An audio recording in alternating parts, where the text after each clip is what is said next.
Hello aspirants, चलिए सीधे आज के इस डीप डाइव एक्सप्लेनर में चलते हैं। आज हम बात करने वाले हैं यूपीएससी 2026 प्रीलिम्स परीक्षा के बारे में। खासतौर पर जीएस पेपर 1 और सीसैट का हम बारीकी से विश्लेषण करेंगे। अपेक्षित कट ऑफ क्या हो सकती है, इस पर चर्चा करेंगे और परीक्षा के बाद की उन महत्वपूर्ण प्रक्रियाओं को भी समझेंगे जो हर एक उम्मीदवार के लिए जानना बिल्कुल जरूरी है। तो आज का एजेंडा क्या है, फटाफट देख लेते हैं। हम विषयवार पेपर का विश्लेषण करेंगे, एक्सपेक्टेड कट ऑफ के ट्रेंड्स देखेंगे, अनौपचारिक उत्तर कुंजियों पर नजर डालेंगे और सबसे इंपॉर्टेंट यूपीएससी की नई प्रोविजनल आंसर की और क्यूआरईपी पोर्टल के इस्तेमाल को समझेंगे। सबसे पहले आते हैं सेक्शन 1 पर, विषयवार यानी सब्जेक्ट वाइज पेपर विश्लेषण। अगर हमें अपने प्रदर्शन का सही मूल्यांकन करना है तो यह समझना बहुत जरूरी है कि सवाल असल में पूछे कहां से गए थे। अगर हम जीएस पेपर 1 का पोस्टमार्टम करें तो नंबर्स खुद बोलते हैं। विभिन्न स्रोतों का डेटा साफ दिखाता है कि इस बार भी पेपर में कुछ हैवी हिटर विषयों का ही दबदबा रहा। भूगोल और पर्यावरण ने लगभग 25 से 30 प्रश्न कवर किए। राज्य व्यवस्था और अर्थव्यवस्था में भी अच्छे खासे सवाल थे। मतलब साफ है, क्वालिफाइंग मार्क्स हासिल करने के लिए इन कोर एरियाज पर मजबूत पकड़ होना बहुत जरूरी था। देखिए, एक्सपर्ट्स भी यही मानते हैं। अनअकैडमी के मृणाल पटेल सर के विश्लेषण को ही ले लीजिए। उनके हिसाब से भूगोल और पर्यावरण एक ऐसा हाई यील्डिंग एरिया है जहां से आप सीधे सीधे 15 सवाल सही निकाल सकते हैं। ऐसे विषयों को प्राथमिकता देना अक्सर कट ऑफ क्लियर करने में एक बहुत बड़ा गेम चेंजर साबित होता है। अब आगे बढ़ते हैं सेक्शन 2 की तरफ, अपेक्षित कट ऑफ ट्रेंड्स। विषयवार डेटा तो हमने देख लिया, पर प्रीलिम्स क्लियर करने के लिए इन नंबर्स का असल में मतलब क्या है, चलिए समझते हैं। अनलॉक आईएएस जैसे प्लेटफॉर्म से जो शुरुआती डेटा आ रहा है वो बताता है कि कंपटीशन बहुत तगड़ा होने वाला है। जनरल कैटेगरी के लिए एक्सपेक्टेड कट ऑफ 200 में से 90 से 108 के बीच रह सकती है। बाकी कैटेगरीज जैसे ओबीसी, ईडब्ल्यूएस, एससी और एसटी के फिगर्स भी स्पष्ट रूप से एक कड़े मुकाबले की ओर इशारा कर रहे हैं। लेकिन रुकिए, थोड़ा ऐतिहासिक नजरिए से देखना भी जरूरी है। 2023 में कट ऑफ गिरकर 75.41 पर आ गई थी और 2024 में इसमें एक बड़ा उछाल देखा गया। तो ये जो 2026 का 90 से 108 का अनुमान है, ये हमें याद दिलाता है कि कट ऑफ में कितनी भारी अस्थिरता हो सकती है। अंततः पेपर का कठिनाई स्तर ही सब कुछ तय करता है। और हाँ, इस पूरी कैलकुलेशन के बीच उस एक नंबर को बिल्कुल मत भूलिएगा, 0.67। ये हर गलत उत्तर के लिए नेगेटिव मार्किंग है।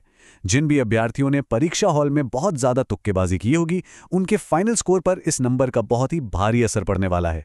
चलिए अब आते हैं सेक्शन 3 पर, अनौपचारिक उत्तर कुंजियां।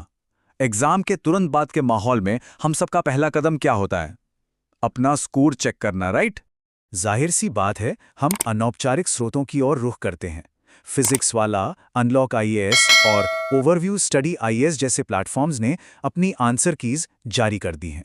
ये हमें अपना स्कोर जल्दी एस्टिमेट करने में बहुत मदद करती हैं। हाँ, इनमें मानवीय त्रुटि या ह्यूमन एरर का चांस हमेशा रहता है, लेकिन आधिकारिक डेटा आने से पहले ये हमारे लिए एक बहुत अच्छी बेसलाइन सेट कर देती हैं। अब बात करते हैं सेक्शन 4 की, नई प्रोविजनल आंसर की। इस साल आधिकारिक मूल्यांकन को लेकर एक बहुत बड़ा ऐतिहासिक बदलाव देखने को मिला है। इसको एक रियल पैराडाइम शिफ्ट कह सकते हैं हम। पुराने दौर में क्या होता था, फाइनल ऑफिशियल की के लिए 12 से 18 महीने का लंबा इंतजार और पूरी तरह से कोचिंग संस्थानों पर निर्भरता। लेकिन अब इस नए दौर में यूपीएससी परीक्षा के तुरंत बाद एक प्रोविजनल आंसर की जारी कर रहा है। मतलब अब अभ्यर्थियों के पास सीधे आधिकारिक विसंगतियों को चुनौती देने का पावर आ गया है। लेकिन यहां एक बहुत बड़ा कैच है, आपको बहुत तेजी से काम करना होगा। आपत्तियां या ऑब्जेक्शंस दर्ज करने की ये विंडो 26 मई से शुरू होकर सख्ती से 21 मई 2026 को शाम 6 बजे बंद हो जाएगी। इसके बाद कोई भी आवेदन स्वीकार नहीं किया जाएगा, तो टाइमिंग का खास ख्याल रखें। अब आपके मन में सवाल होगा कि ये ऑब्जेक्शंस फाइल कैसे करें, तो चलिए देखते हैं सेक्शन 5, क्यूपीरैप पोर्टल का उपयोग। यूपीएससी ने इसके लिए एक खास ऑनलाइन पोर्टल लॉन्च किया है। पोर्टल तक पहुंचने की शुरुआत मुख्य वेबसाइट से होती है। यहां लॉगिन करने के 3 बहुत ही आसान और सुरक्षित विकल्प दिए गए हैं। या तो मोबाइल नंबर और ओटीपी यूज करें, अपना यूनिवर्सल रजिस्ट्रेशन नंबर और पासवर्ड डालें, या फिर सीधे अपनी ईमेल आईडी और पासवर्ड से लॉगिन कर लें। डैशबोर्ड के अंदर आते ही आपको ऊपर मेनू में एग्जामिनेशंस टैब पर जाना होगा। वहाँ एक ड्रॉप डाउन खुलेगा जिसमें से आपको रिप्रेजेंटेशंस ऑन क्वेश्चन पेपर वाले मॉड्यूल को सेलेक्ट करना है। इसके बाद आपके सामने ये मुख्य फॉर्म आएगा। इस पूरी प्रक्रिया का कोर यही है। इसमें आपको परीक्षा की डेट, विषय, सटीक प्रश्न पुस्तिका सीरीज और क्वेश्चन नंबर भरना होगा। और सबसे इंपॉर्टेंट, आपको 1500 कैरेक्टर्स के अंदर एक बहुत ही स्पष्ट और ठोस स्पष्टीकरण देना होगा कि आप उस प्रश्न को चुनौती क्यों दे रहे हैं।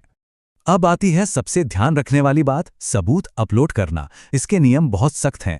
आपको कम से कम 3 प्रामाणिक स्रोतों को मिलाकर सिर्फ एक सिंगल पीडीएफ बनानी है।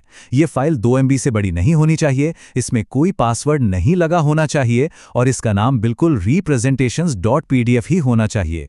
इसके बाद ही आप इसे अपलोड करके अपना ड्राफ्ट सेव कर सकते हैं।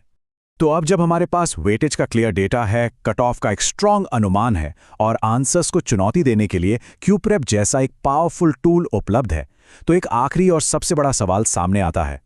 क्या अपने प्राप्त अंकों के आधार पर अब 2026 मेंस की गहन तैयारी शुरू करने का वक्त आ गया है, या फिर रणनीतिक रूप से 2027 के लिए कमर कसने का? इसका जवाब सिर्फ और सिर्फ आपके प्रदर्शन और आपकी रणनीति में छिपा है।